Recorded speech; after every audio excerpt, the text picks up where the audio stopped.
ಇನ್ನು ನಾಳೆಯಿಂದ ಬಿಡದಿಯ ಹೋರಾಟ ಮತ್ತಷ್ಟು ಜಾಸ್ತಿ ಆಗ್ತಾ ಇದೆ. ಇನ್ಫ್ಯಾಕ್ಟ್ ದೋಸ್ತಿಗಳು ಈಗ ಪಾದಯಾತ್ರೆಗೆ ಪ್ಲಾನ್ ಮಾಡ್ತಾ ಇರೋದ್ರಿಂದ ಒಂದು ರೀತಿಯಾಗಿ ಈ ಒಂದು ಪಾದಯಾತ್ರೆ ಕಾಂಗ್ರೆಸ್ ಸರ್ಕಾರಕ್ಕೆ ಖಂಡಿತವಾಗ್ಲೂ ಬಿಸಿ ಮುಟ್ಟಿಸೋದ್ರಲ್ಲಿ ಯಾವುದೇ ಅನುಮಾನ ಇಲ್ಲ. ಇನ್ನೊಂದು ಕಡೆ ಇನ್ನು ಮುಂದೆಯಿಂದ ನೈಸ್ ಆಗಿ ಆಡ್ತಾ ಇದ್ದ ಆಟ ನಡೆಯೋದೇ ಇಲ್ಲ. ನೈಸ್ ಆಟ ಆಟೋಪಕ್ಕೆ ಹೈಕೋರ್ಟ್ ಬ್ರೇಕ್ ಹಾಕಿದೆ. ನೈಸ್ ರಸ್ತೆಯಲ್ಲಿ ಡಬ್ಕಿ ಡಬಲ್ ಟೋಲ್ ಸಂಗ್ರಹಕ್ಕೆ ತಡೆ ನೀಡಿದೆ. ಈ ಬೆನ್ನಲ್ಲೇ ಕೇಂದ್ರ ಸಚಿವ ಎಚ್.ಡಿ. ಕುಮಾರಸ್ವಾಮಿ ಟೋಲ್ ಸಂಗ್ರಹಕ್ಕೆ ಬ್ರೇಕ್ ಹಾಕುವಂತೆ ರಾಜ್ಯ ಸರ್ಕಾರಕ್ಕೆ ಡೆಡ್ಲೈನ್ ನೀಡಿದ್ದಾರೆ. ನೈಸ್ ರಸ್ತೆಯಲ್ಲಿ ಓಡಾಡುವ ವಾಹನ ಸವಾರರಿಗೆ ಇದು ಸಂತಸದ ವಿಚಾರ.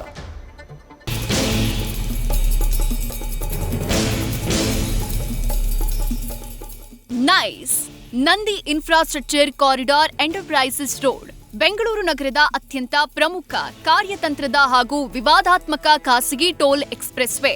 ಮಾಜಿ ಸಚಿವ ಅಶೋಕ್ ಖೇಣಿ ಮಾಲೀಕತ್ವದ ನೈಸ್ ರಸ್ತೆ ಬೆಂಗಳೂರಿನ ದಕ್ಷಿಣ ಹಾಗೂ ಪಶ್ಚಿಮದ ಭಾಗಗಳನ್ನ ಸಂಪರ್ಕಿಸೋ ಪ್ರಮುಖ ಫೆರಿಫೆರಲ್ ಲಿಂಕ್ ಆಗಿದೆ.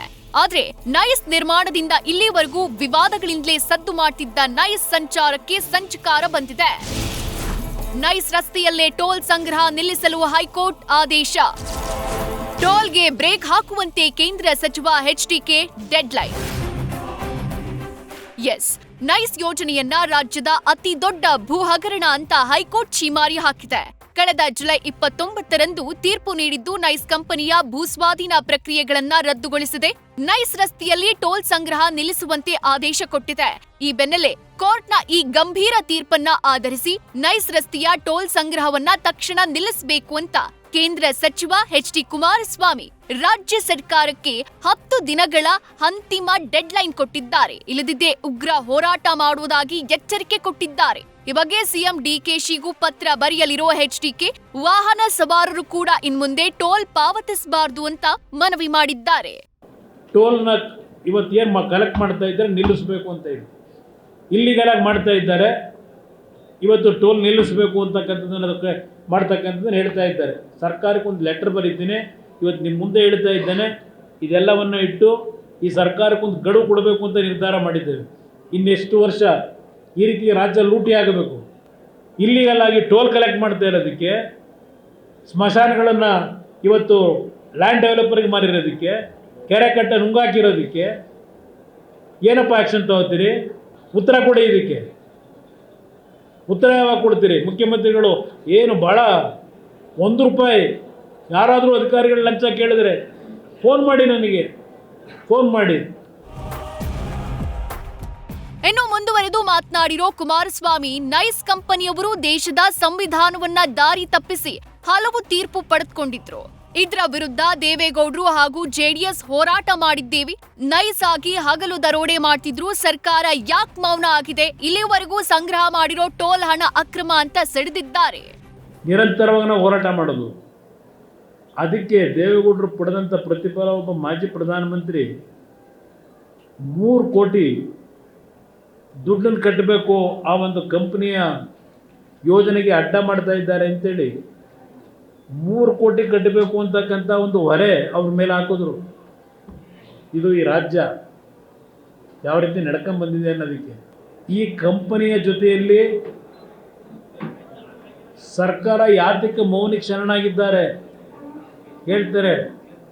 ಇದು ಕರ್ನಾಟಕ ರಾಜ್ಯದ ಇತಿಹಾಸದಲ್ಲಿ ಒಂದು ದೊಡ್ಡ ಮಟ್ಟದ ಸ್ಕ್ಯಾಮ್ ಅಂತಕ್ಕಂಥದ್ದನ್ನು ಕೋರ್ಟ್ನಲ್ಲಿ ಹೇಳ್ತಾರೆ. ಕರ್ನಾಟಕ ರಾಜ್ಯದ ಒಂದು ದೊಡ್ಡ ಸ್ಕ್ಯಾಮ್ ಇದು ಅಂತ ಹೇಳಿ. ಎಚ್.ಡಿ.ಕೆ ಡೆಡ್ಲೈನ್ಗೆ ಸಚಿವ ಪ್ರಿಯಾಂಕ್ ಖರ್ಗೆ ಕೌಂಟರ್. ಟೋಲ್ ಹೆಚ್ಚಳ ಮಾಡಿದ್ರು ಯಾಕೆ ಕೇಳಲ್ಲ ಅಂತ ತಿರುಗೇಟು.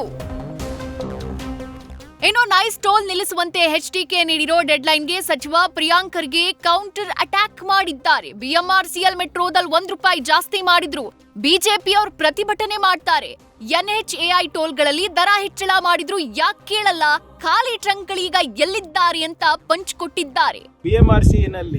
ಬಿಎಂಆರ್ಸಿಎಲ್ ನಮ್ಮ ಮೆಟ್ರೋನಲ್ಲಿ ₹1 ಜಾಸ್ತಿ ಮಾಡಿದ್ರೆ ಇಡೀ ಬಿಜೆಪಿದವರು ಬಂದು ಪ್ರತಿಭಟನೆ ಮಾಡ್ತಾರಲ್ವಾ? ಹೆಂಗೆ ಜಾಸ್ತಿ ಆಯಿತು, ಏನಾಯಿತು ಅಂತ. ಈ ಟೋಲ್ಗಳಲ್ಲಿ ದರ ಜಾಸ್ತಿ ಮಾಡಿದ್ದಾರೆ, ಯಾರು ಕಾರಣ ಅದಕ್ಕೆ?